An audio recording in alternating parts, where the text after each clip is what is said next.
Have you been diagnosed with depression and struggle with sadness? Maybe you're scared of being criticized. Loss of interest, aches and pain. Always thinking something terrible. Ask your doctor about Effexor XR. Ask your doctor about Cymbalta. Talk to your doctor about So Zoloft. talk to your healthcare Get with professional. your doctor today. Your doctor. Tell your doctor. Contact your doctor immediately. Talk with your doctor.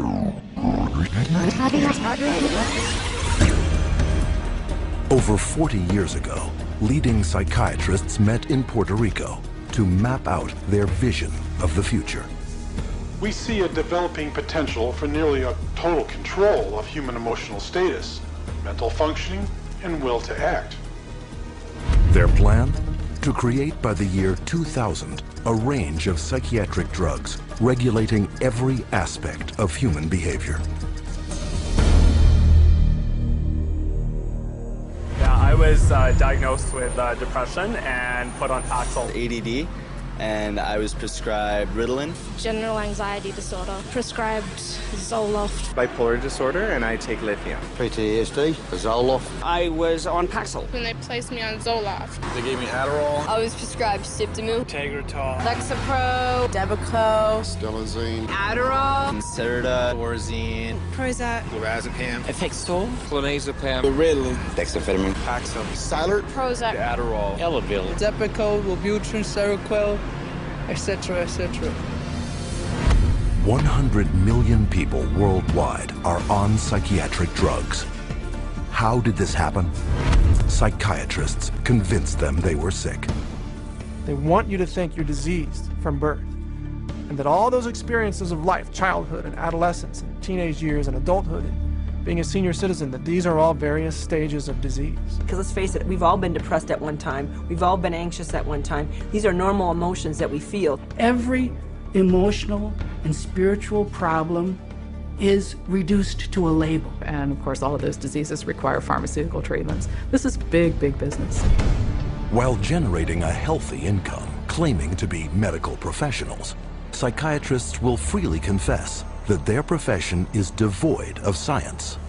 We don't really have any specific blood tests or other tests that are definitive for any mental illness whatsoever. It would be neat if it would become much more scientific. Well, if you go to my office and you tell me that you're depressed, there's nothing, and no blood sample or whatever, no tests. There are not current available tests to verify your diagnosis. I don't use any tests. You do not have a test to say, well, this is this disorder and this is the best medication for this disorder. For many years we thought we had the tests nailed down, but it turned out that they weren't of any value.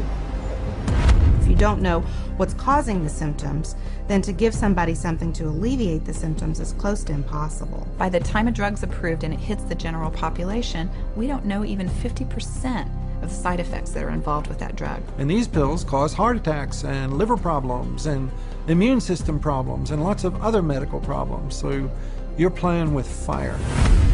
Every day, psychotropic drugs cause serious adverse reactions.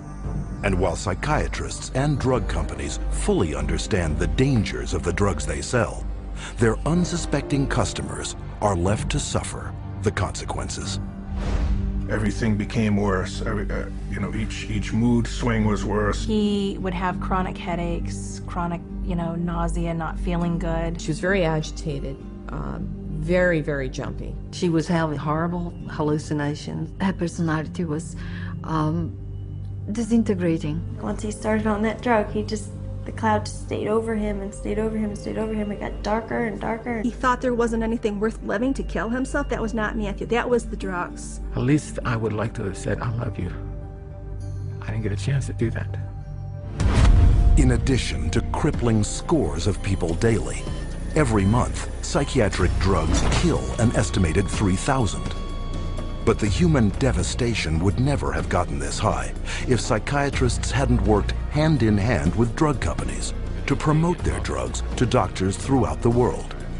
Today, 70% of all psychiatric drugs are prescribed by general physicians. And how is this accomplished? Marketing. It's about creating a good story that uses science, that convinces a physician to think about writing a prescription. This is not science. This is incredibly effective marketing. It has nothing to do with science. They use what I call statistical contortionism. Basically just skew the numbers, make everything look fantastic, you hide the bad numbers. They're learning every trick in the book. They're evolving into efficient marketing machines, and it's working. There's definitely an unholy alliance between psychiatry and pharmaceutical sales. That's a marriage made in heaven. They're like conjoined twins. They're joined at the wallet. And with 374 mental disorders filling psychiatry's diagnostic manual and more on the way, business is booming. Pharmaceutical companies have expanded their roster of psychotropic drugs from 44 in 1966 to 174 today. The top 5 psychotropic drugs combined gross more money than the gross national product of each of over half the countries on Earth. Altogether, the psychiatric industry rakes in $1/3 of $1 trillion a year. How could this have happened? It's a tale of deception that may be difficult to believe, but fatal to ignore.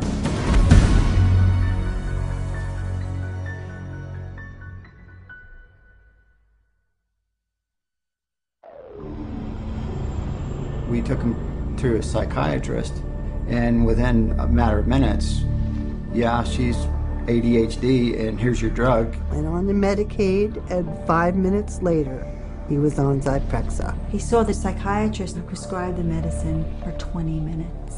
The guy didn't even look at her. He talked to her a little bit. Now, how can you tell if somebody's ADHD or not ADHD from just a few minutes talking to her? Next thing I know, I'm getting handed a handful of Xanax. That's how easy it is to get these drugs. Just so easy. It was just passed to me like candy. That's simple.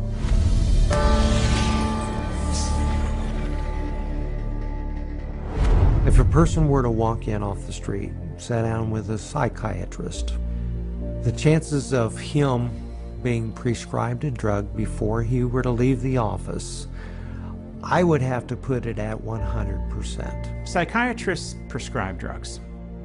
They might have different ways of diagnosing, they might have different ways of interacting with a patient, but it's rare to find a psychiatrist that uses no drugs. The psychiatrists today are, in quotes, admitting they can't cure these mental illnesses, and they're therefore going to manage your illness by using a drug. 50 years ago, a person who was going through a divorce would have relied on family, friends, clergy, and even the family doctor to a certain extent for conversation to work through the issue. They certainly wouldn't have been medicated.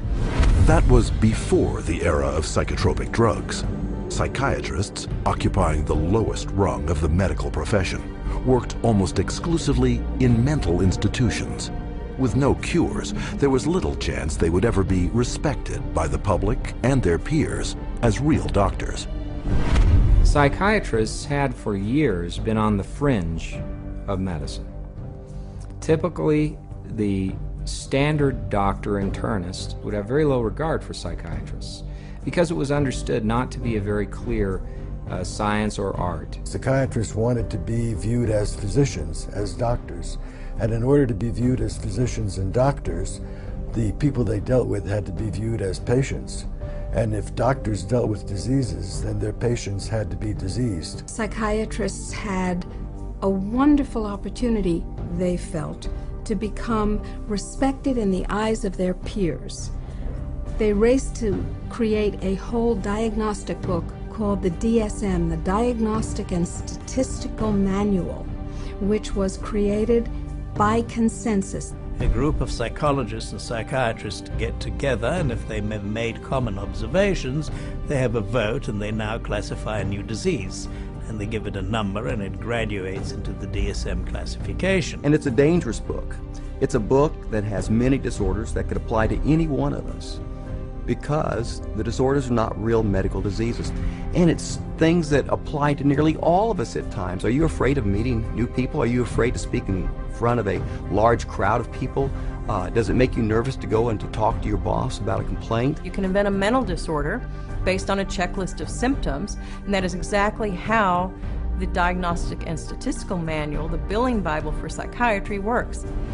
Since the DSM's first edition in 1952, the number of diagnoses has steadily grown. From a slender 130-page booklet listing 106 so-called mental disorders, the DSM has bloated to a voluminous 886 pages. It is only through the use of this book that psychiatrists can diagnose, drug, and bill for services. In fact, the psychiatric industry currently uses the DSM to collect over $72 billion in private and government insurance money. The DSM is used to diagnose and then give a label, and the label is used for billing purposes. That's how they get paid. You have to have a term in the Diagnostic and Statistical Manual in order to then call it a disease and treat it as a disease and write a prescription for it. And so because they can vote it in, they can create, and then the drug industry can just take over and market their drugs for those new disorders. And those drugs were welcomed by psychiatry leaders because it made us real doctors. Of course, first the public had to believe that there was something wrong with them, and that that thing wrong was biochemical, and that that could then be treated by a drug which was supposed to cure all. And so it was relatively easy, I think, to say, well, look, let's start looking at mental illness as fundamentally a matter of chemical imbalance in the brain. Chemical imbalance is a term that's used as a marketing ploy, as opposed to anything that there's scientific evidence to support. Nobody has yet measured, demonstrated, or created a test to show that somebody has a chemical imbalance in their brain. Period. How do you market a drug that restores the chemical balance or corrects a chemical imbalance? How can you do that in good conscience if you don't even know what one is? The whole myth of the chemical imbalance was created to sell drugs. And while psychiatrists and drug companies have used this myth to make billions moving vast quantities of psychotropic drugs into the bodies of unsuspecting consumers, the public has paid the ultimate price. An estimated half of all Americans who commit suicide are on psychotropic drugs. Annually, psychotropic drugs are estimated to kill more than 2.5 times more people than are killed by homicide. And who is entrusted with protecting the public against these dangerous psychotropic drugs? In the United States, it is the Food and Drug Administration, FDA, whose psychiatric drug advisory panels are dominated by psychiatrists who shuttle between the drug industry, academia, private practice, and government, the so-called revolving door. The revolving door at FDA is one of the primary reasons why the system that we have works so poorly. That revolving door is a direct result of the fact that a group of people with the same mindset are put into positions of being regulators and in the position of being formulators and sellers and marketers. The panels that are formed by the FDA to evaluate these drugs, the psychiatrists who are on those panels, almost all of them have conflicts of interest where they have directly or indirectly received funding from the very industry and the very parties within the industry whose drugs they are evaluating. So there's this tight little relationship between psychiatry, pharmaceutical industry, and FDA where they each mutually support each other, and yet the mental health of the population does not improve. Take, for example, the FDA Drug Evaluation Panel that approved the antidepressant Paxil. Every psychiatrist on that panel has financial ties to the pharmaceutical industry. And these conflicts of interest have been rampant enough to prompt congressional investigation. When I check these advisory committees who make recommendations to the FDA, and they're always approved after the advisory committee, I found that there were conflicts of interest. I found that many of the people on the advisory committees had never filed a proper report on stocks and bonds that they owned that might be viewed as a conflict of interest, and they're by law supposed to do that. And this network of financial conflict of interest between psychiatry, the drug industry, and the FDA became even more entrenched in 1992, after passage of the Prescription Drug User Fee Act, also known as PDUFA. Through this bill, the FDA would be paid a fee of $100,000 per drug to ensure that psychotropic medications would be rushed through the approval process and into the hands of prescribers faster than ever. Congress told the FDA, your job is no longer to make sure drugs are squeaky clean safe before they get out on the market. Your job now is to hurry up and get new drugs on the market faster. It acted to set the priorities of the FDA so that if there was a fee paid for a particular drug approval, it could be put on the fast track and rushed to market with less than the usual scrutiny that the FDA would give it. And this fast track has traded safety for sales.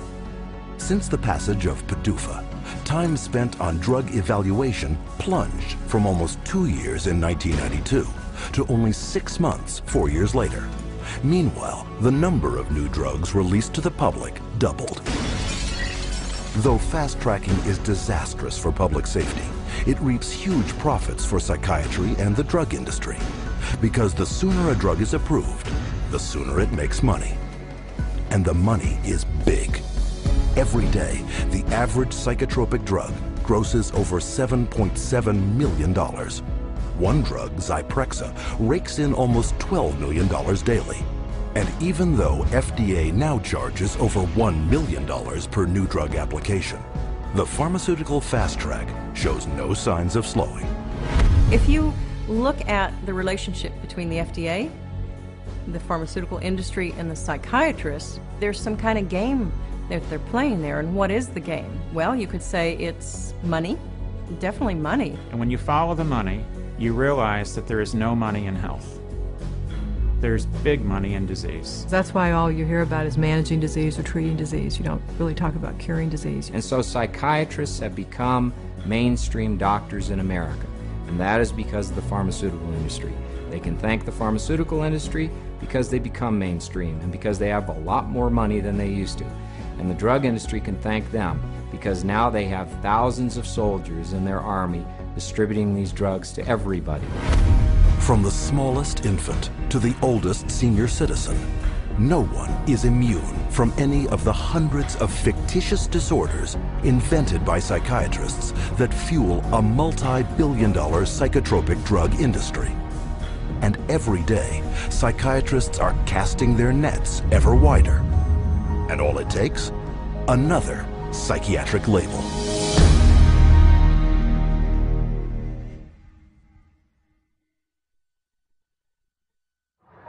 How many people do you know who have been diagnosed with a mental disorder? One. With a mental disorder? 2. I'm sure a couple. I know a few. About 3 or 4 personally. Probably 4. Half a dozen? I'll say about 9. At least a dozen. I'll bet I could count 15. 20 that I personally know. My oldest son is diagnosed. My mother was diagnosed. Kid from my childhood. My friend and ex-boyfriend. Just my grandfather and cousins. A friend of mine, friends. A sister, my neighbors. 2 friends, a girlfriend. A niece, 1 friend. My mother. All my friends, everybody I know.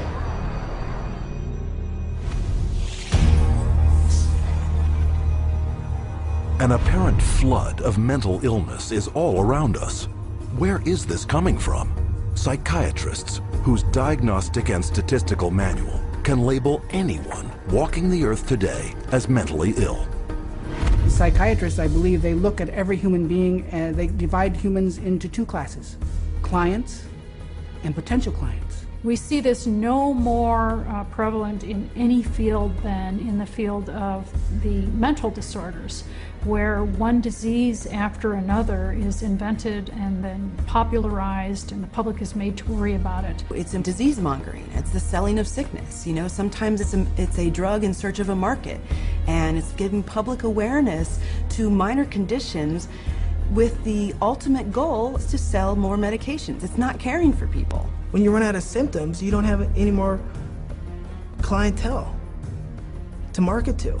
So you have to invent disease. And with psychiatric medications, you can invent diseases all day long. Look at human variation. Everyday things like shyness, sadness, or even situational depressions like grieving, postpartum depression, they all become studied, and prescriptions start to get written for these drugs. Before these drugs were introduced in the market, people who had these conditions would not have been given any drug at all. And so it is the branding of a disease, and it is the branding of a drug for the treatment of a disease that did not exist before the industry made the disease. Case in point, shyness, a common life situation, voted by psychiatrists into their diagnostic and statistical manual under the name social anxiety disorder. You know, people are nervous. Well, they come up with, say, social anxiety disorder. SAD, they'll call it SAD. And the connotation is that everybody ought to be happy, and that here's a drug that can make you happy. So that a common occurrence, which is every now and again everybody's sad, we ought to be treating with a drug. Well, then they'll get this PR firm to drum up business for this. They'll put out all these studies that find, you know, there's so many people afflicted with this SAD, you know, and they'll start putting it in magazines, they'll start putting it on TV, they'll start a patient advocacy group that say, you know, that we're all affected by this, and then they'll come out with Paxil works for this.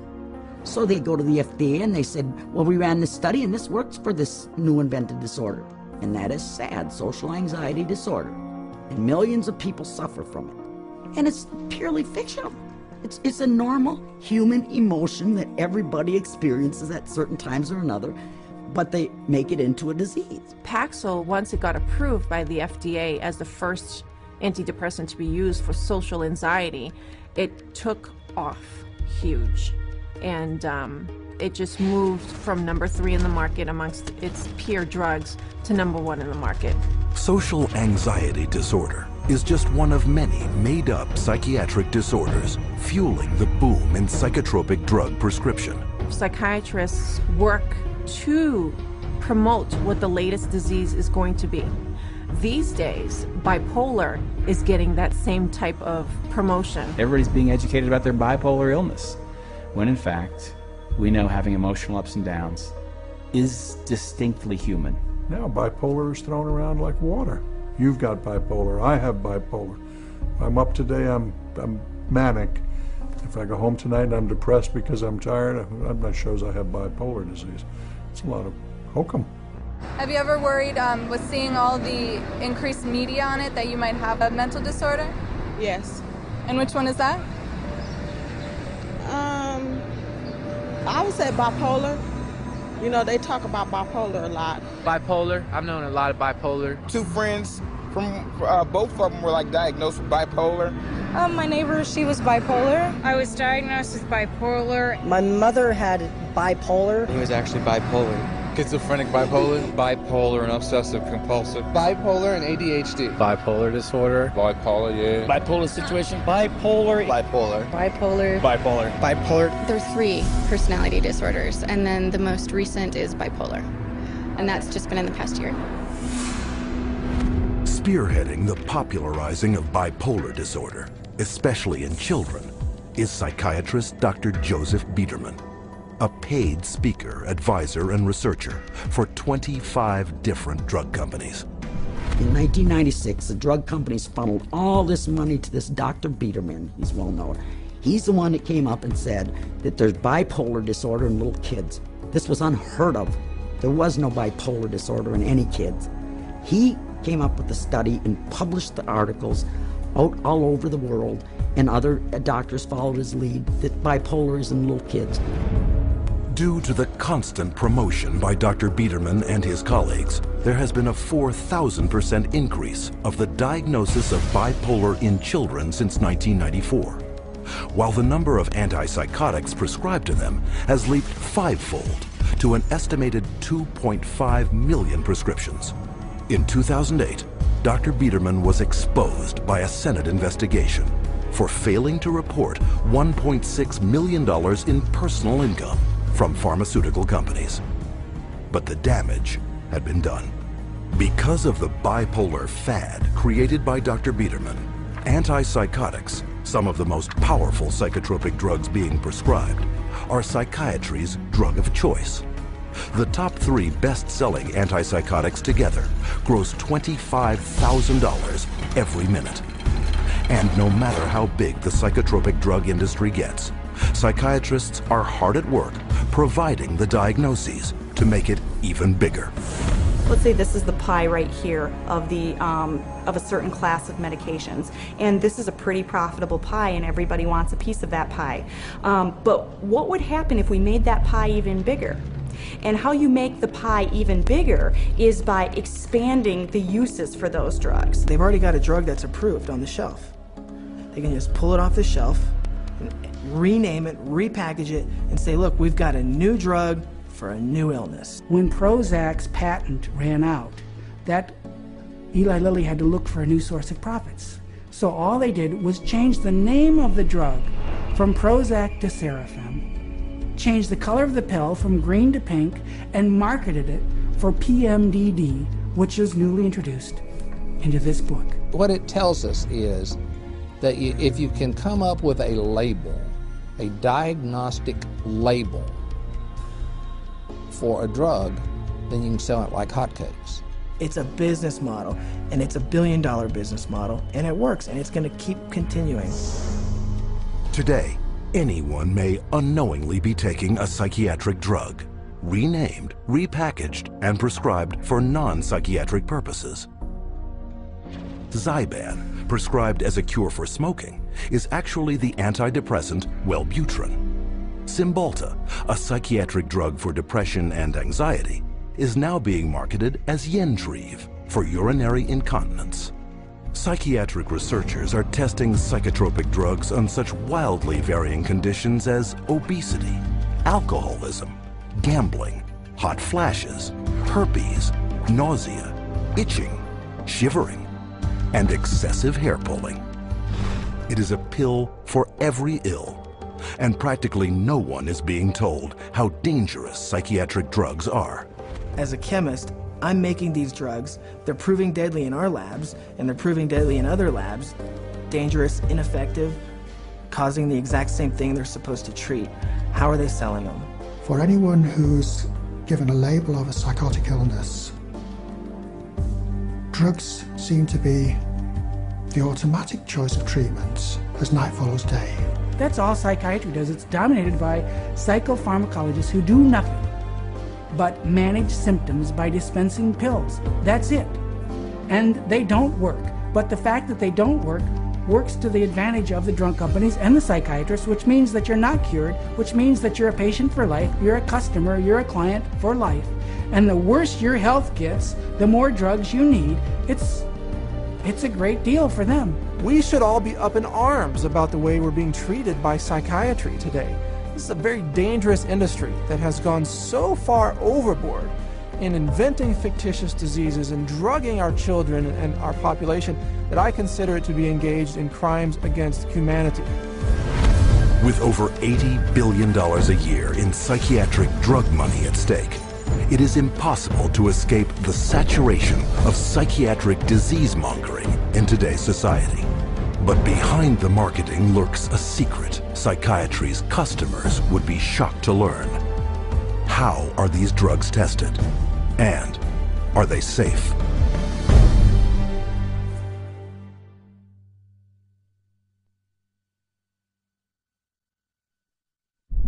No one knows precisely how these psychiatric medications act. We don't know if I give you a medication if it is going to work or not. There's not a great deal of scientific support for using them. I myself, I try to pick a drug whose side effects might be useful. You have to choose what is the best option. We don't have sure methods. There are no rules. Everything it's an art, really. Often it's trial and error. It's a kind of a trial and error. It's trial and error. Some degree of trial and error, I guess. A blind man's bluff or something like that. You never know if it's the right drug. It's a much more complex subject. There's always going to be huge surprises, and that's what makes it so difficult. The best psychiatrists in the world will mess up all the time.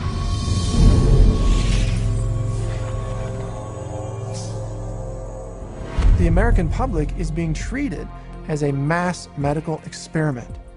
We are all being treated like guinea pigs by the pharmaceutical companies, the psychiatric industry, and the FDA. They are basically testing drugs on large parts of the population without really knowing what the results are going to be. It's a very dire situation that we're facing. We're talking about people's health and in many situations, people's lives. These are very serious issues. As dangerous chemical compounds, psychotropic drugs are tightly regulated by governments throughout the world. And for any new psychotropic drug to be approved for use, it must undergo tests intended to protect the public. When a pharmaceutical company develops a new drug that they want to send to the market, what they do is they have to run it through clinical trials. They have to be able to provide to the FDA safety data to say this is a safe and effective drug. In clinical trials, psychiatrists are engaged to do the research. And we could bank on the fact that these psychiatrists are tied to the pharmaceutical companies. And a psychiatrist puts their name on there, they're seen as an expert. Talking mental drugs, who writes them? It's psychiatrists. So that's how it works. It's a terrible system. The desperate thing about it is that it's all dressed up in the name of science. It's not science at all, it's pure marketing. But they get away with it because it's called science. There's really no test, no x-ray, there's no chemistry that shows you have this condition. It's really just the opinion of someone who is probably taking money from pharmaceutical companies to prescribe drugs to people. Where's the biochemistry? Where's the research? Where's the substantiation? And the answer is it vaporizes like mist in the morning. It's not there. But the lack of scientific testing doesn't stop psychiatrists from carrying out clinical trials on dangerous drugs.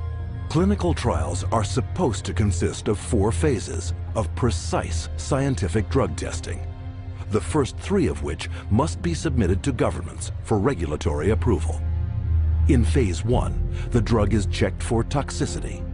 In Phase 2, tests are done to see how the drug reacts in the human body. If it clears this hurdle, then a Phase 3 trial is carried out. But with no lab tests verifying or measuring any mental disorder, and with big money at stake, psychiatric drug research is highly subjective and rife with manipulation. There are many places where you can tweak the study just a little bit with the study design or with the way you gather the data or the way the data are reported. And there's so many different ways you could bias a study. I've seen what they did to the data in these trials. There's no question that they manipulated the data. For example, let's say they had 100 people to start with. 40% drop out. 30% have a positive response, 30% have no response. They then say that they have a 50% response rate, when in fact, most of us would say it's a 30% response rate because only 30 out of the original 100 really responded. And so you can see that that's a little bit of a manipulation of the research data. When they design drug studies, they're only looking at the one thing they want to see. And they don't report all the other things that are happening. Case in point, the antidepressant Cymbalta. Lilly, I believe, in February of 2004, did a clinical trial study. The people in this clinical trial did not have symptoms of depression. And in that clinical trial, there were 11 attempted suicides and 4 suicides completed. One of which was Tracy Johnson, 19-year-old college girl. She did not have any symptoms of depression, and yet this drug pushed her to commit suicide by hanging herself. That shoots the theory down that they say that, people get suicidal because of the, underlying illness that people kill themselves, that these weren't suicidal people to begin with. These weren't depressed at all. These were healthy people. A slew of media coverage followed, but psychiatrists on the FDA Drug Evaluation Panel chose to ignore the death and went on to approve Cymbalta the following August. One of the reasons why we have underestimated the potential of some psychiatric antidepressant drugs to actually trigger a suicidal kind of behavior in people is because the people who designed the research study didn't include in the research questionnaire this suicidal behavior. And then you can report that we had 0 incidents of this type of behavior among our subjects. And then the response is trumpeted as if there's something magical about it, when in fact what's happened is a whole statistical tap dance routine that violates good science. However, on the basis of that kind of phony trial, the drug can be marketed. Keep in mind that when a drug is tested in the clinical trials, it's only a very short period of time. The final phase of testing can be anywhere from 5 to 6 weeks. The longest of those studies was 8 weeks. The shortest was 4 weeks. So these are not long-term studies. I think most physicians and most people taking the drugs assume they're long-term, 1 year, 2 years, 3 year studies. They're not. They're very, very short studies. I find it pretty outrageous that we can base a multi-billion-dollar industry on a few 6 or 8 week clinical trials where antidepressant medications beat a sugar pill by a few percentage points. It is on the basis of biased research such as this that psychotropics with potentially fatal side effects are routinely approved by FDA panels for a lifetime of use. And how can this happen?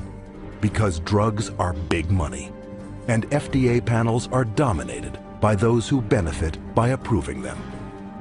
The FDA panels that evaluate these drugs are largely psychiatrists. All of a sudden you discover there are 20 different pharmaceutical companies paying them, either grants or honorary or some other way. They're getting paid by the pharmaceutical industry. If you have a psychiatrist who works at the FDA, he could also be being paid by industry. He might sit on industry panels or discussions or get paid to be a speaker. What I found in working with physicians at the FDA was that they could have dual positions. They could sit on an industry board. They could be influenced by industry. If you've got 10 FDA scientists or 10 committee members, it's just a matter of 6 saying yes, the drug is safe, 4 saying no. And in almost every single case, those 6 saying that the drug is safe and effective always have pharmaceutical ties. They're getting paid, they're getting funded somehow or another. Have you been diagnosed with depression and struggle with sadness, trouble sleeping, anxiety, or low energy? Ask your doctor about Effexor XR. With Phase 3 approval a foregone conclusion, the marketing blitz begins. But while psychiatrists have already begun promoting and prescribing these drugs throughout the world, there's one more phase yet to be carried out. Phase 4. What Phase 4 clinical trials are is when they've actually gotten the drug approved and then they get it into the general population, so that we finally find out what it does when it hits ethnic populations, women, children. Then we see who dies, who has seizures, who has deformed children, who has epilepsy, who has diseases downstream, whose heart stops. The public is the clinical trial. That's where we find out the problems with these drugs. This is an experimental stage, and it's so much so that one consumer protection group has advised patients that they refuse a prescription for any drug that hasn't already been on the market for 7 years. So if you're taking a drug that's only been out for a year or 2 or 3, you are a guinea pig. And the experimentation doesn't end here. Additional psychiatric drug trials take advantage of the invented disorders in psychiatry's Diagnostic and Statistical Manual to rake in even more profits by targeting the most innocent of all. If they test their drugs on children, then they get a 6-month extension on their exclusivity period or patent period. This psychiatric drug research center in Texas uses advertisements to lure in child volunteers. And once inside, they're further enticed with the simplest of tricks. This is where they're going to be playing. We have Game Boys, we have Xbox, we have 5 TVs. They come in here and they help themselves to crackers, cookies, free candy, free crackers. Everything is paid for. You don't pay for anything. But these perks are just bait to coax children into ingesting powerful psychiatric drugs known to cause suicide and violence in their own age group. These are drugs that would cost maybe several $100s a month in a pharmacy. They actually are getting them free in research. We love children, and we just love children because they're our future. By conducting those tests on children, they get a financial incentive that's worth over $1 billion. Those are the facts. You make of them what you will. With this kind of money at stake, psychotropic drug experimentation on children is rampant, with 323 studies either completed or in the works, including a 2003 trial that tested children on an antidepressant treating premenstrual dysphoric disorder. Those drugs, which are barely more effective than placebos, often have huge side effects, which are dangerous and even deadly to people. Families don't know the risk. If they actually were aware of the risk and believed it, no one would take that risk. The psychiatrist would never, she didn't say one word to me about what was going to be the effects of the drugs. No side effects listed, no. Well, let's sit down, we have to talk about this. At that point in time, he said, well, this doesn't have that type of reaction on any children, you know, that it's very safe. If he had told me then what I know now about it, I never would have taken it. She said, oh, Beth must have been on Paxil. That's the only way she would kill herself. And I said, well, what is this? How do people know this? I didn't know anybody would know something like that. And we went on the internet, and all of a sudden you find out this it's not uncommon. But it's not uncommon for people to become psychotic on these drugs. We're entitled to know the truth before we give a mind-altering drug to our children, our wife, our mother, our father, ourselves. We don't really know what they're doing. That's what scares me. It's all made up theory. There are no facts about what these drugs really do. And if someone said, well, we don't know what this is going to do to you, good or bad, would you take that medication? Now that is not the practice of medicine. That's the practice of marketing. And this practice of marketing is taking lives. And the poor patient doesn't even know it. But in the testing and marketing of psychotropic drugs, money trumps safety. The top 10 most prescribed psychotropic drugs gross over $26.5 billion annually, more than double the amount of new money put into circulation every year by the United States Mint.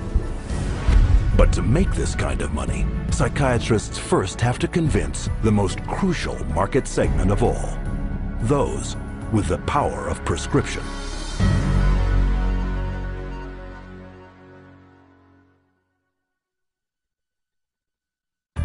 Psychiatrists specifically, they're just kind of working as sales agents for the pharmaceutical companies.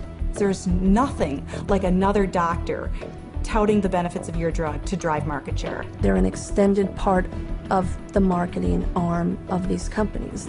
Medications play a primary role. We give drugs. Medication is a must. There's a lot of new medications. There are medications available for treating GAD. Medications to use for PTSD. Antipsychotic medications. Atypical antipsychotics. Benzodiazepines. Stimulants. Antidepressant medications. MAOIs. Amphetamines. Anticonvulsant medications. Once the medications have been balanced out, then we move on to a combination of 3 medicines. There's no absolute limit that is set for the number of medications. There are so many choices. Apparently, we're willing to try almost anything.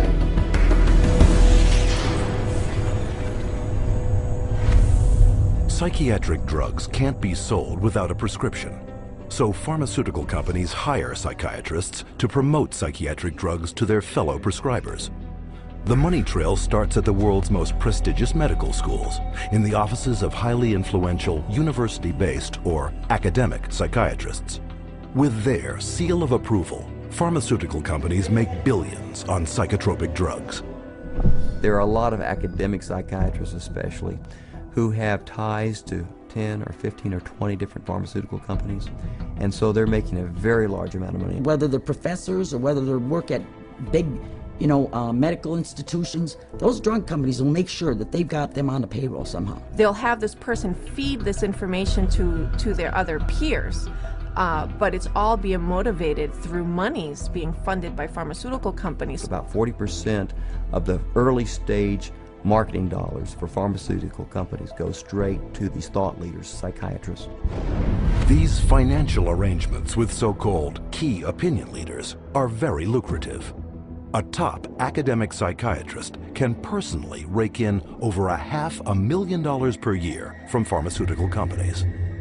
These people are still considered the stars of their medical centers because they bring in all this great money from the pharmaceutical companies, and that helps keep the coffers of the medical center full. Universities receive a lot of money from the pharmaceutical industry. Drug companies are building buildings right next to the medical school. They're funding research right and left. The University of Michigan Depression Center received, I think it was $750,000 from Eli Lilly, and all they do down there is crank out this biological view of psychiatry and mental illness and depression. With academic psychiatrists collecting millions in drug money for their universities, it is no surprise that school curricula focus on psychotropic drugs.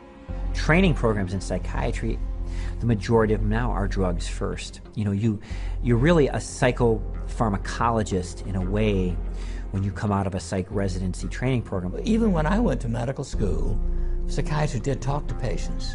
Now all they do is write a prescription and send them away. A psychiatrist is trained for one purpose, to administer psychiatric drugs. Academic psychiatrists don't just indoctrinate future prescribers. They also heavily promote these drugs to their peers. First, by creating clinical trial studies, passed off as unbiased research that push both an invented psychiatric disorder and the drug to manage it. These studies are planted in professional journals to be read by their colleagues and quoted in the media. But what readers don't know is that an estimated 50% of the time, these psychiatrists never took part in the studies. One of the most unethical practices we're aware of is ghostwriting of journal articles, where somebody at the pharmaceutical company will write the paper and the academic physician will put his name on it and get it published in a major journal when he maybe changed 3 or 4 words in the whole article, and the article was basically written as a marketing tool by the drug company, and yet this academic puts his name on it as if he's the author. He has had no part in the study, and also he probably hasn't even read the study results, but he is prepared to receive $10,000, $20,000 to put his name at the front of the research, which gives it added authority.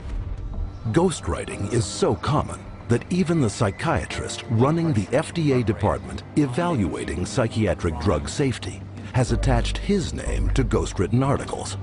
The average physician picks that up and reads it. He believes it. And it's not a mystery that he would believe it. It seems reasonable that it's in black and white, it's in a good journal, it's in the New England Journal of Medicine, it must be true. These journals are often sent free to psychiatrists and doctors under the guise of legitimate medical research. And why are they free? Because pharmaceutical drug ads reap huge revenues for their publishers. So if you go through a medical journal, you'll see page after page of advertising for bipolar disorder and treatment of using medications, or advertisings for depression and treatment of using medications, schizophrenia. So it's really everywhere. I remember just a couple of years ago, the first time I opened the journal from the American Psychological Association called the APA Monitor, and there was a multi-page ad, high gloss, very expensive, for Concerta, which is time-release Ritalin. I resigned from the American Psychological Association. I wasn't going to be part of this whatsoever. It's very hard when your major source of income is advertising and advertising placement to write an article that's negative about a particular drug and expect that company to continue to buy ads in your medical journal. So that's a major issue. But psychiatric key opinion leaders aren't satisfied with filling medical journals with ghostwritten articles.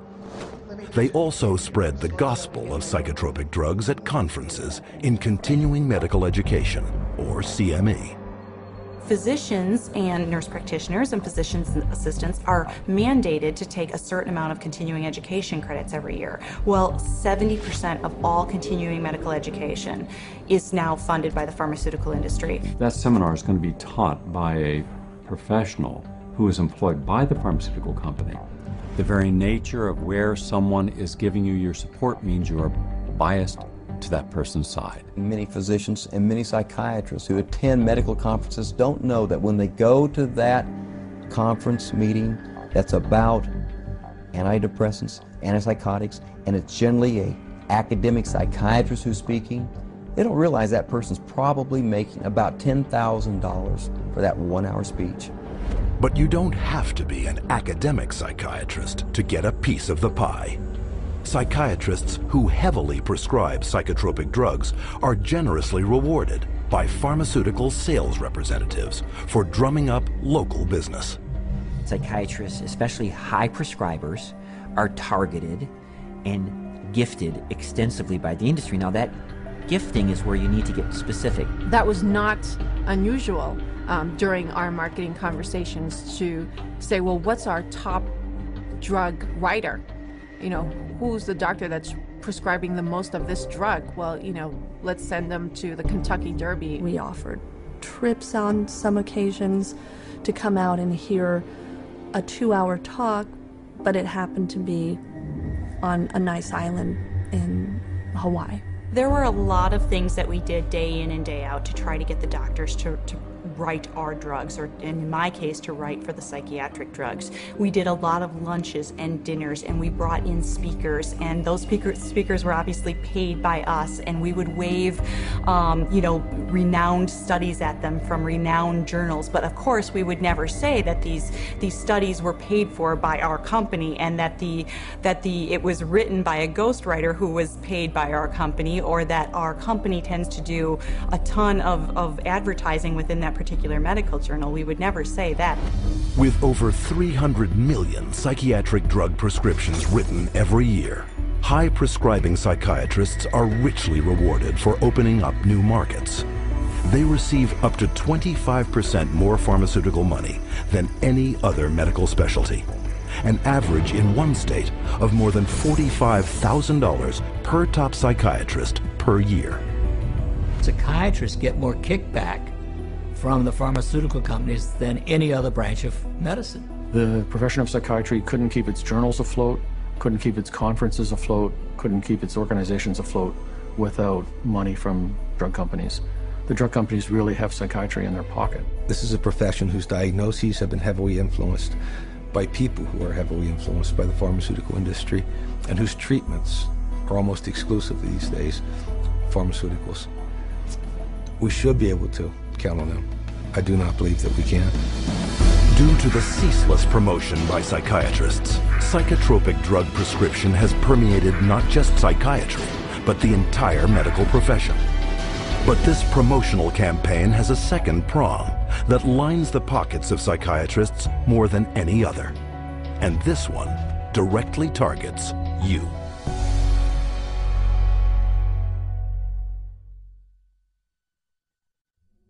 Abilify helps control symptoms of bipolar mania. Ask your doctor about Effexor XR. Paxil, the most prescribed medication of its kind. Prozac Weekly is here. Zoloft, a prescription. Serafen, PMDD. And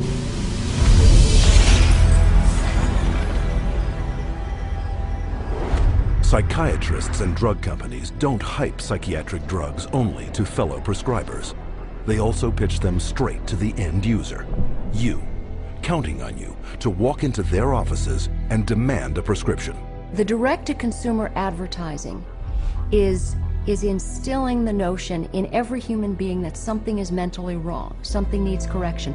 That drives people to see a psychiatrist to help to mitigate this by dispensing the medication, by dispensing a drug that they have had pushed on them on countless television ads, countless magazine ads, and countless print ads that say, hey, there's something wrong with you, go get help for it.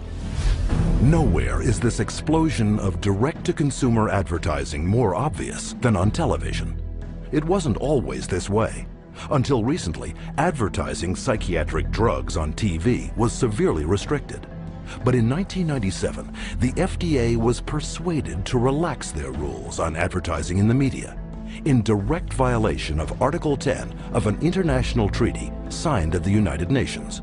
Every 5 minutes there's a new drug ad. And this is not by accident, this is cold, canny, scientific design. The ads are fundamentally of two types.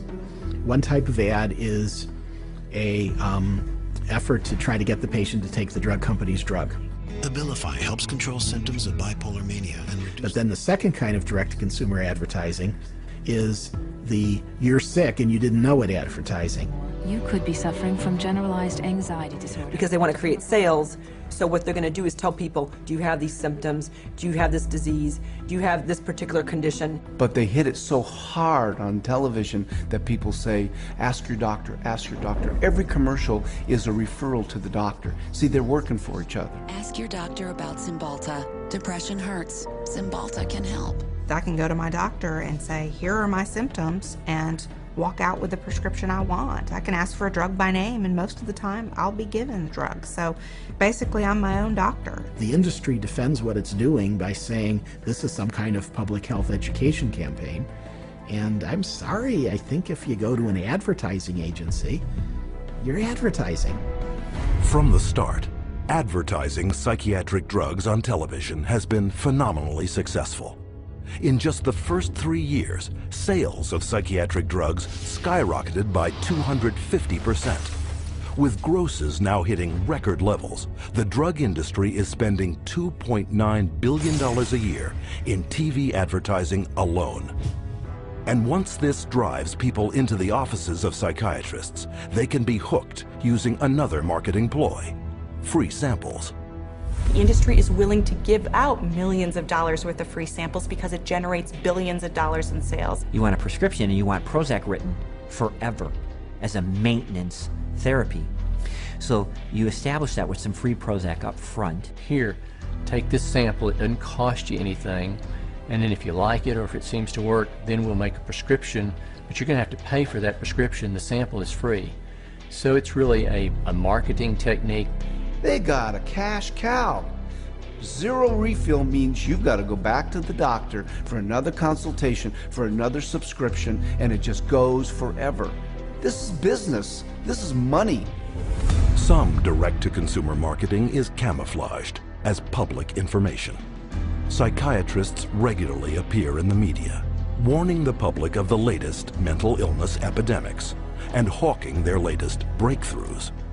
They write articles planted in newspapers and magazines that further their mental health awareness campaigns.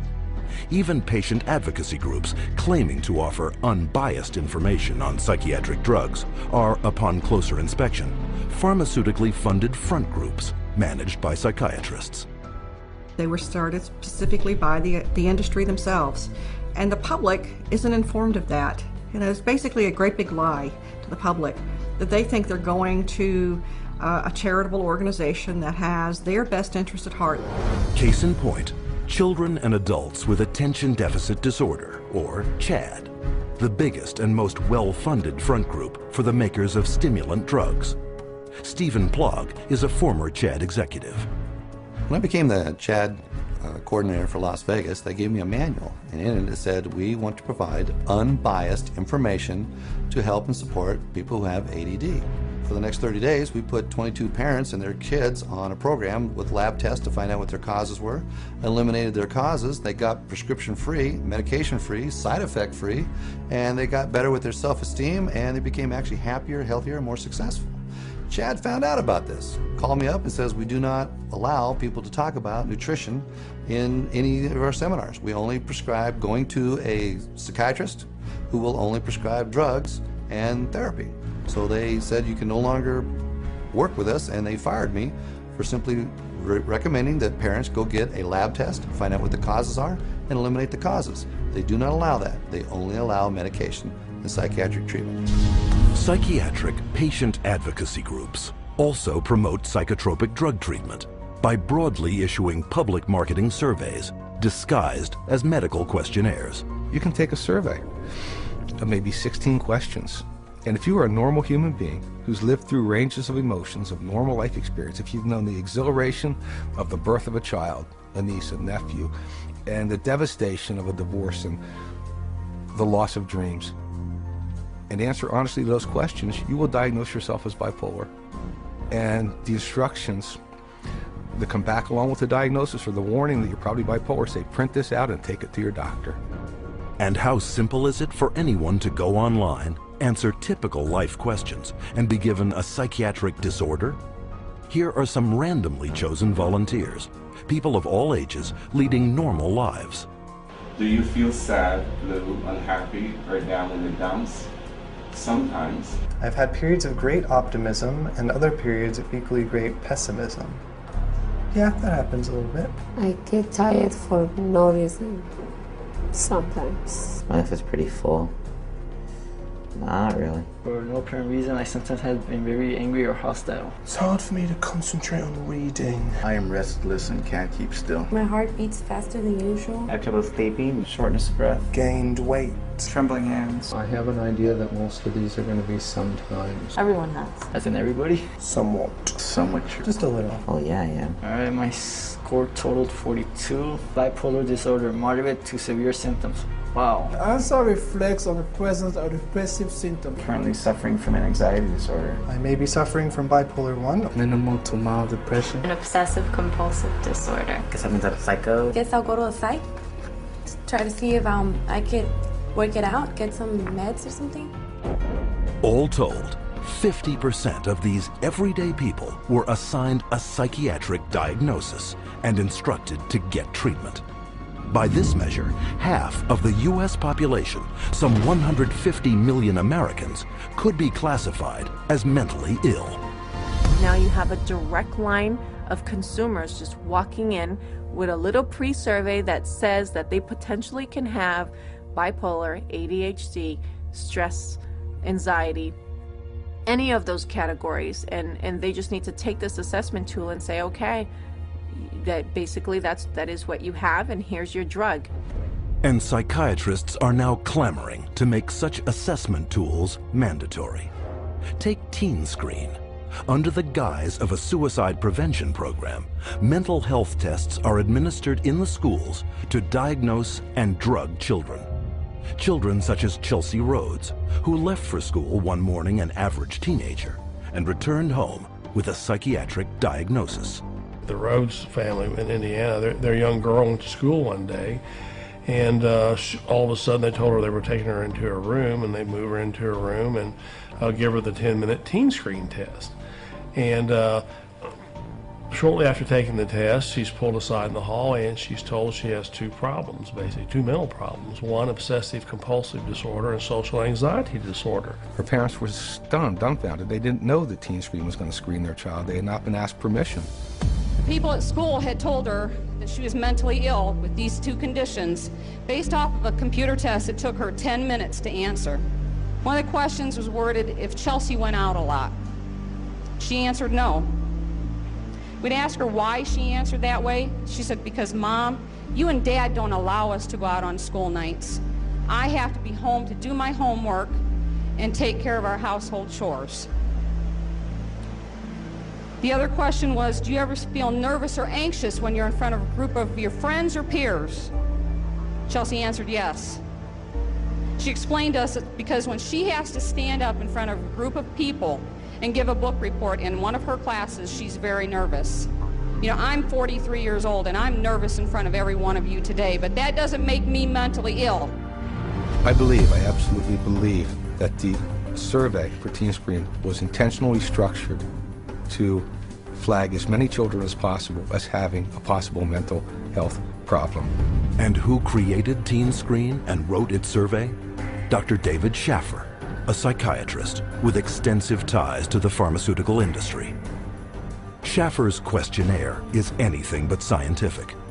In a study he himself conducted, Schaffer admitted that 84% of all students were falsely flagged as suicidal. But what was not admitted is how traumatic the consequences can be. Alea Gleason was only 11 years old when she took a screening test at her middle school in Texas.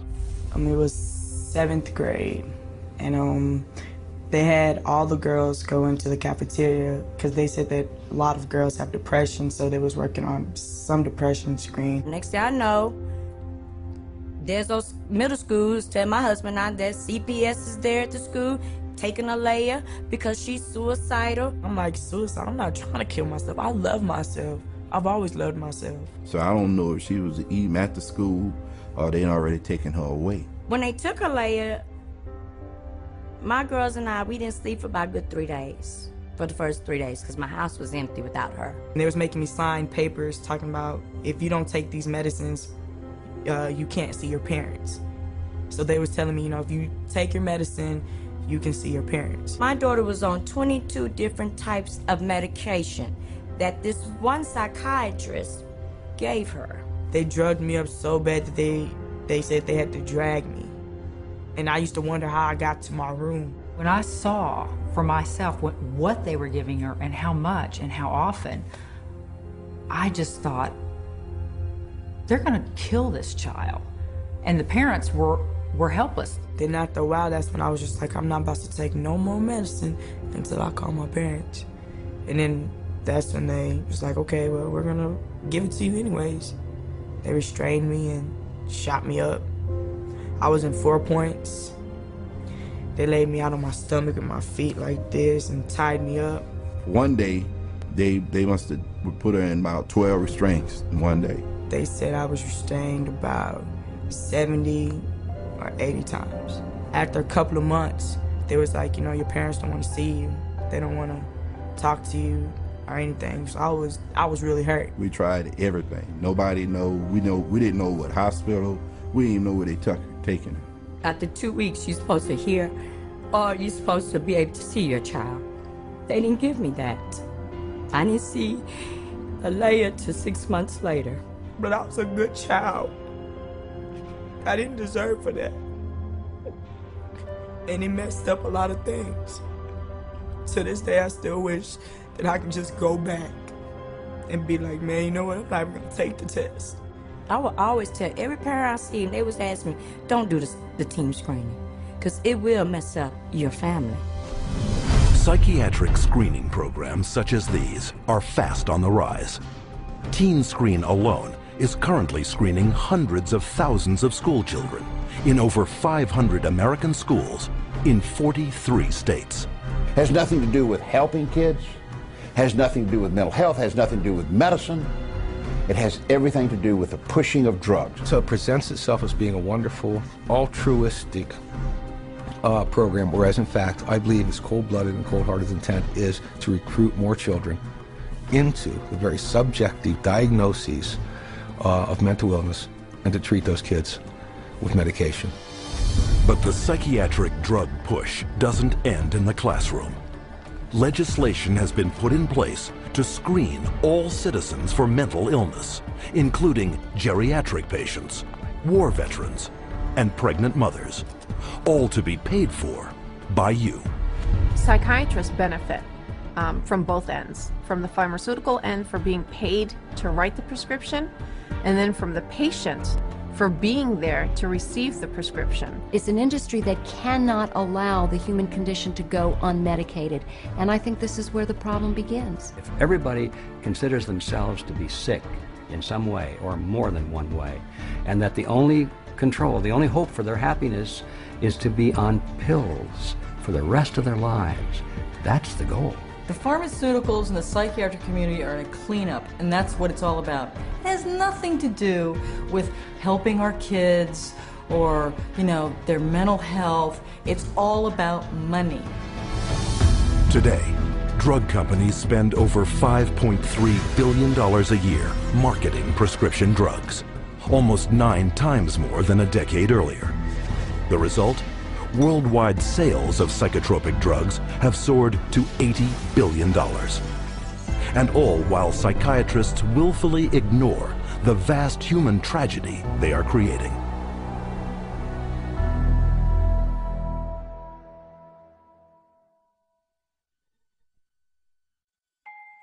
I'm 10 years old. I'm going to read, I think, the side effects of a drug called Daytriana. The drug Adderall. Luvox. Cymbalta. Gyudon. Lexapro. Namenda. I have a question. Where do I find the side effects? How do I read it if it's so small? Just a bunch of letters squished together. I can't read this. This is the side effects of the drug. Side effects. Stroke. What the heck? Speech disorder. Eye disorders, vision blurred. Dry mouth. Nervous. Tremor. Dizziness, delirium, and coma. Tardive dyskinesia. They experience worsening of their depression. Aggressive reaction. Paranoid reaction. Psychosis. Serious cardiovascular events. Other serious heart problems. Heart failure. What? Suicide. suicidal thoughts, suicidal thinking and behavior. Increases the risk of suicide. An increased risk of death, sudden death. These guys must be kidding. Wow. This is gross. Seeing this on a warning label, does anybody have any clue what they're putting their kids into? This isn't good.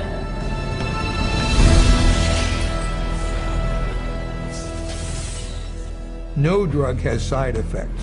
They're all effects. Side effect is just a way that doctors explain away the effects that they don't like or you won't like, but they're effects. These are the effects of these drugs.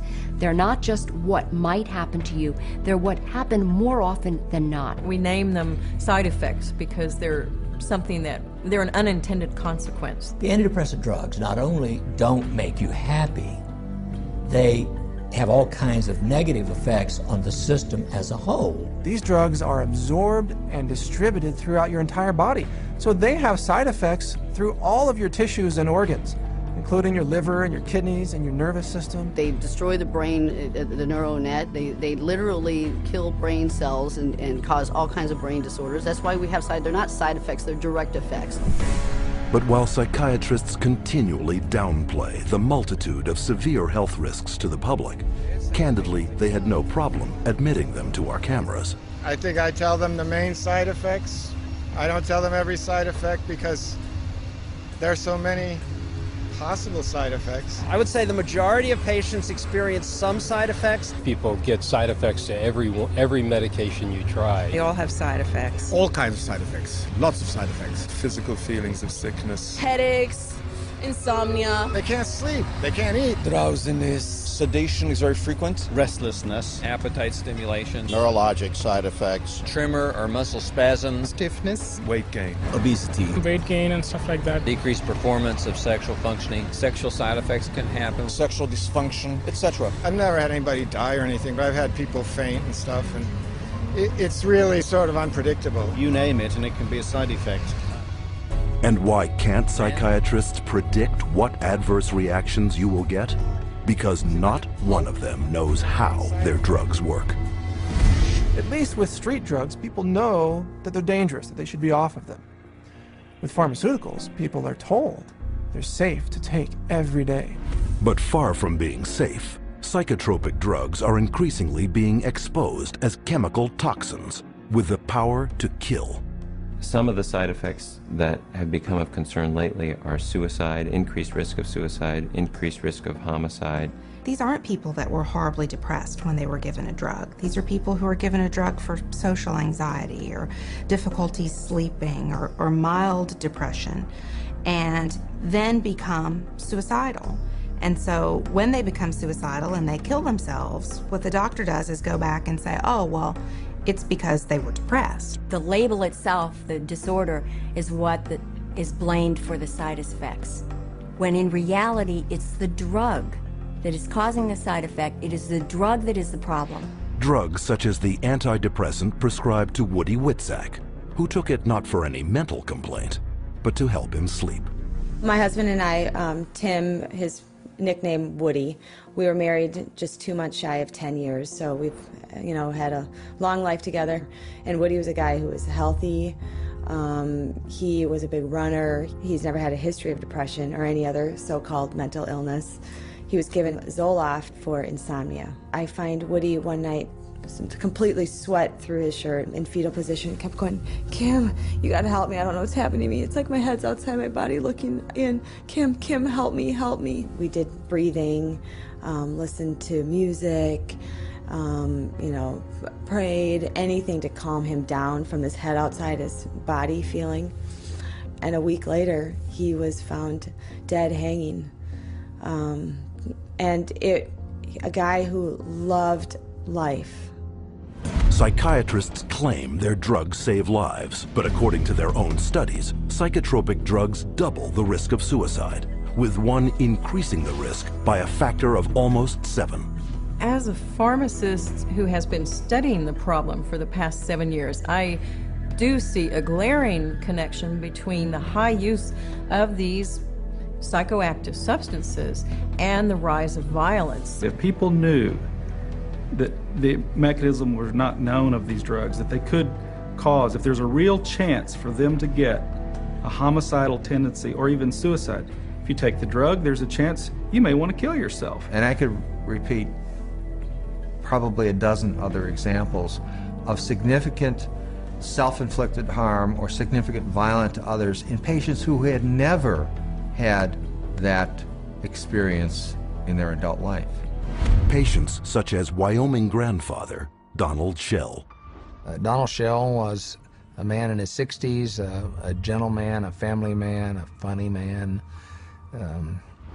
He had had periodic episodes of depression, but never any real serious mental health issues, and became depressed, had a down period, went to a general practitioner, and was given Paxil.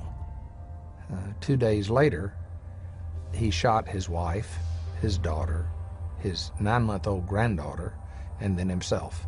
The first question the jury was asked, very telling question, can Paxil cause some people to commit homicide and or suicide? To which they answered yes. Donald Shell was on Paxil for only days before his murderous drug reaction. But long-term use of psychotropics has also proven to create a lifetime of damage, an unwelcome fact ignored by psychiatrists. In the long run, the side effects may actually be worse than the original condition. I don't think the average patient has any idea that the long-term use of this drug is now associated with very serious diseases, with diabetes, with kidney failure, with tardive dyskinesia, a movement disorder that's very serious and permanent and irreversible. You can be affected by these drugs in any part of your body, your brain, your heart, your kidneys. That's why people die early very often, because they are prescribed things, and the long-term effects are, in some cases, the death of the individual. And more damage is created by polypharmacy, where psychiatrists make a fat living prescribing multiple psychiatric drugs, one to offset the effects of another. If you have drugs that create side effects, that gives you a ready market for more drugs to cure the side effects. It seems to me that it's a self-propagating system. And what ends up happening is that each one of those new drugs that's added into the scenario brings on another symptom for which there's another drug, for which there's another symptom, for which there's another drug. And it just snowballs into a vicious circle of one drug causing the need for another drug. Sometimes people come and they're on such a cocktail of so many different drugs for so many different things. It's rare now that I see a senior citizen that is on less than 5 or 6 drugs at one time. Some 12, 15. One will lead to the next, and they're all toxic. This is how the game is played. And as psychiatrists spread their lucrative game of psychotropic drugging further and further into society, children have become the latest and most tragic of casualties. Rebecca Riley, 2.5 years old, they diagnosed her with bipolar disorder and ADHD. They had her on an antipsychotic, they had her on a heart drug, they say, for ADHD, and they had her on an anti-seizure. And then one other one for side effects. 4 drugs at 2.5 years old. She can't even zip up her own pants. She's like a little rag doll. The school nurse, 2 teachers, the principal, the social worker, all said they never seen any behavior in this little 4-year-old girl that would warrant these kind of medications. And all specifically called this doctor and said, please take her off these. She died at a little over 4 years old. This little girl that didn't have a chance, and the psychiatrist just let her. Instead of standing trial and facing prison time, Rebecca Riley's psychiatrist, Dr. Keiko Kifuji, hasn't even lost her license. One might well ask how psychiatrists get away with it. The answer lies in a legal concept known as standard of care. The standard of care is based on what do other doctors do? What would a reasonable physician do in this situation? And the reality is that what most physicians do is prescribe medications. As long as they've done their paperwork properly and documented that this child had the symptoms that led them to this conclusion, they appear to be completely protected from any kind of a lawsuit as a result. The standard of care is what allows doctors to seriously injure or even kill a patient with total impunity. So the standard of care now has been implemented to where you can get away with, if you're a medical doctor, psychiatrist, you can get away with murder. And the death count keeps rising. Psychotropic drugs now kill an estimated 42,000 people every year. The cost to society is very real and very devastating. But the medicine they're practicing isn't real. It's a hoax. Profit always comes before patient safety, and they take a very short-sighted view. It's all about how can we make money today, not what price are we going to pay tomorrow. The trail of destruction that a psychiatrist leaves in his path is of no concern to that guy. It's all about money. And the money is big. Psychiatry is today over a $300 billion industry without a single cure. And as more and more breakthroughs are promised by psychiatrists, their running total of sick, injured, and dead victims continues to escalate. Unprotected, it is the public, you, who must fend for themselves.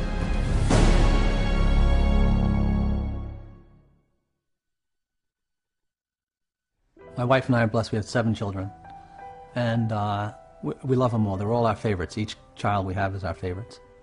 And Beth was extremely special. She was kind, generous. She had like a really sweet and caring personality. She had this beautiful smile, like an inviting. She could make friends with basically any stranger on the street and get a smile or a laugh out of them. Beth was having a hard time sleeping for maybe 4, 5, or 6 weeks. And so we said, Beth, you should go to the doctor and get something to help you sleep. He said, okay, well, I'll try to give you something to lessen your anxiety, and it should help you sleep. Within 5 minutes, a 5-minute visit, he prescribed her Paxil. When I first saw Beth right after she went on the Paxil, she was different. Like, I felt like she was drugged. And by the 2nd or 3rd day, she's like, I don't know, I just don't feel right. You know, I feel strange in my skin.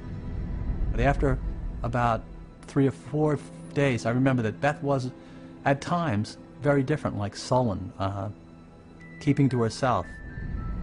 My mom and her were having dinner, and she said she didn't have any real emotion. Like, she kind of felt emotionally numb. She was like a different person. Like, she just seemed like she was under the influence of something. She didn't seem like herself. She seemed like she was tripping out. I talked to her on the phone, and she told me she didn't want to be there. And I was like, why don't you be there? She's like, I just don't feel like myself. I just feel like crazy. I just don't feel right. I truly believe that she was hallucinating maybe and going in and out of this psychotic state at this point. It seemed like she was melting down, like emotionally. She was becoming worse every day. I said, are you suicidal? I actually asked her. And she laughed at me. And she said, no, I would never do that. And I'm thinking in my mind, I'm just going to lay down next to her and I'll rub her head and I'll talk to her and we'll try to figure out what we're going to do because something's not right here. And my son Matthew was right behind me going upstairs.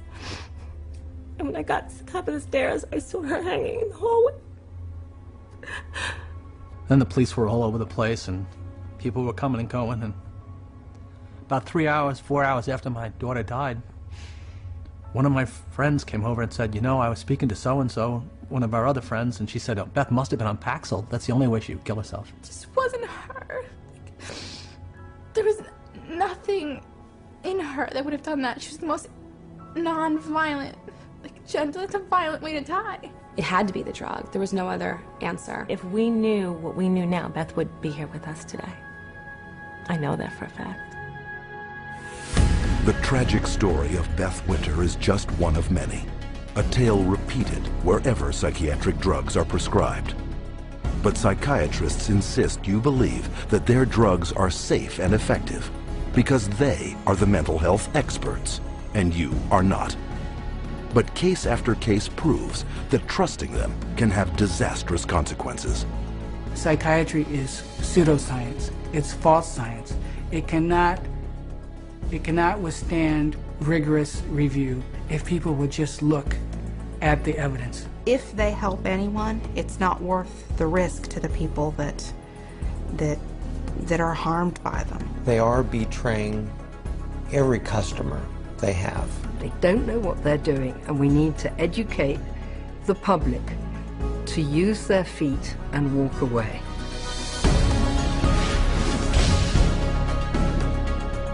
And how can the public become more educated? By exercising a central medical right, little known to the patient, but very familiar to psychiatrists. We want to be able to present the patient with alternatives. And one of the central ideas in ethics is informed consent. The components of informed consent are letting the person know, first of all, what the diagnosis is and what it's based on, so that they can say, this is why we need to treat you. And secondly, what the treatment is. Every patient in the healthcare system has a right to informed consent. That is, they have a right to be told the risks and benefits of the treatment, the risks and benefits of alternative treatments, and the risks and benefits of no treatment at all. Patients should be totally informed, fully informed about every medication that the psychiatrist offers to them to take or says they should take. And studies confirm that very little full and accurate information about psychiatric drugs is getting through to the public. So what would full and accurate, informed consent on psychiatric drugs consist of?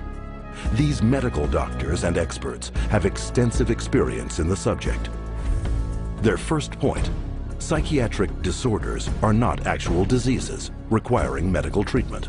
It's true that there's no biological findings that really support any of these psychiatric diagnoses being medical illnesses. And the burden of proof really is the other way around. It's not that you have to prove that there is no biological science. The burden is on psychiatry to prove that there is. There's no blood test. There's no lab test. There's no x-ray. These are just clusters of behavior that a group of psychiatrists have voted that it's a disease. Can you imagine doctors having to have powwows to decide if a heart attack is a real disease or not? No, they don't have to decide that. They don't have to have a vote on that. They should be asking the doc, geez doc, where's the chemical test for that? Where is the objective test for this?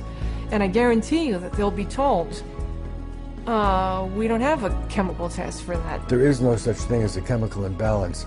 And any psychiatrist that you talk to, if you ask him this question, they'll all admit it in private, but they won't admit it in public. It's a scandal. So this is all subjective. Nothing objective about psychiatry.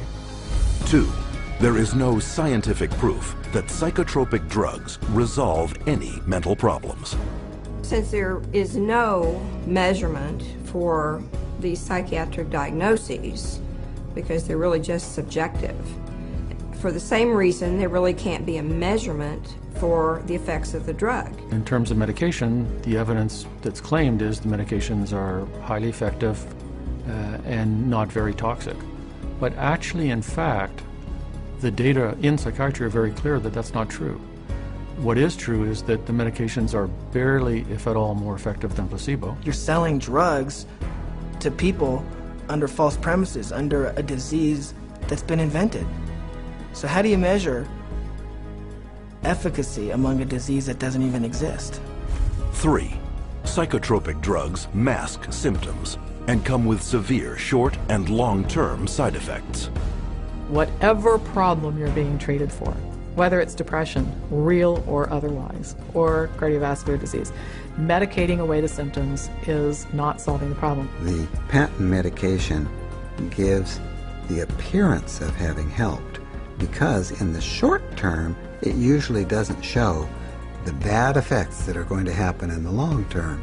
So it's very deceptive. The longer the patient's on the medication, the worse the prognosis is. None of these medications hit precise targets.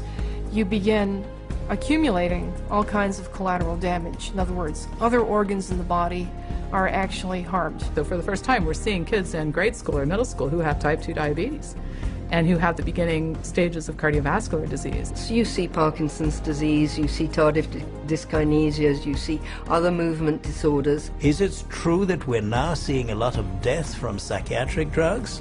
Absolutely yes. 4, psychotropic drugs can cause dependency and addiction. One of the hallmarks of informed consent with psychiatric meds is You have to discuss the potential for addiction. The vast majority of psychiatric drugs create psychological and physical dependency. Most patients that I've seen that were on these drugs have difficulty getting off of them. It's rare for somebody to just be able to stop it without a problem. 5. Most mental problems are caused by an underlying physical illness.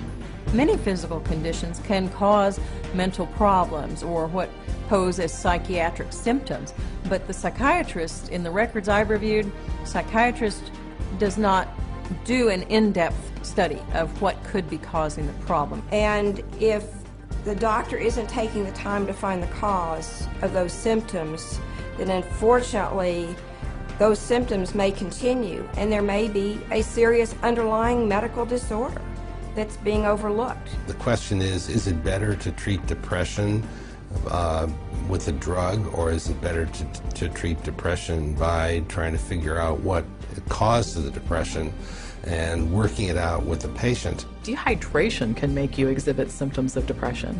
Sleeplessness can make you exhibit symptoms of depression. Eating a terrible diet, hypoglycemia, being sedentary, all of these things are biological reasons for having symptoms of depression. I have in my practice children who are misdiagnosed as having ADD, ADHD, who really have Lyme disease. 70% of all what are classified as mental illnesses actually have a physical cause, a physical problem causing that. 6.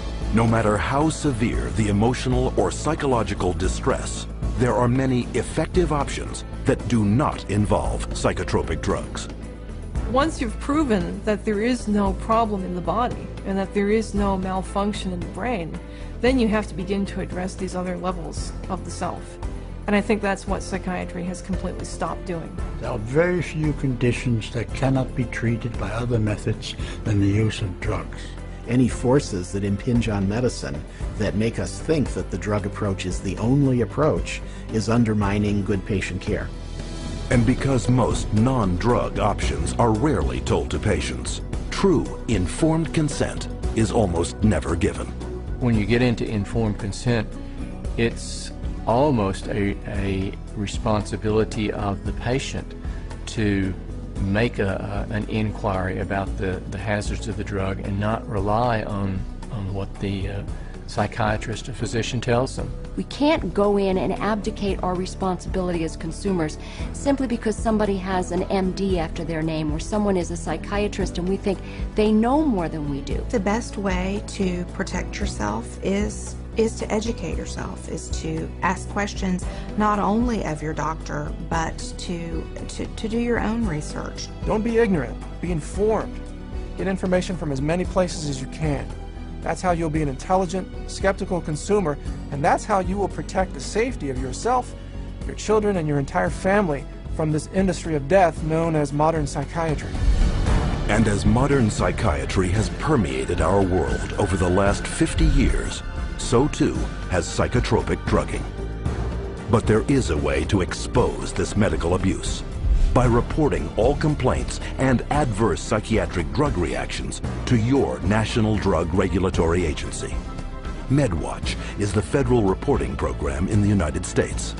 MedWatch is a voluntary reporting system, a passive reporting system where doctors, patients, healthcare providers, pharmacists, anybody really can make a report saying that they think that what they experienced or what their patient experienced was an adverse drug effect. And this is what we call post-marketing surveillance. And this begins to get a look at what the side effects of long-term or chronic use of these drugs really is. The FDA admits that probably only 1% of all the adverse drug effects are actually reported by patients or physicians. It is only through the reporting of all adverse drug reactions that the true scale of the horrors of psychotropic drugging will come to light. You have the facts. Share this video with your doctor and don't allow yourself, your friends, or your loved ones to become the next statistic of the big business of psychotropic drugging. To find out more about psychiatry and psychotropic drugging, or to report a case of psychiatric abuse, contact the Citizens Commission on Human Rights.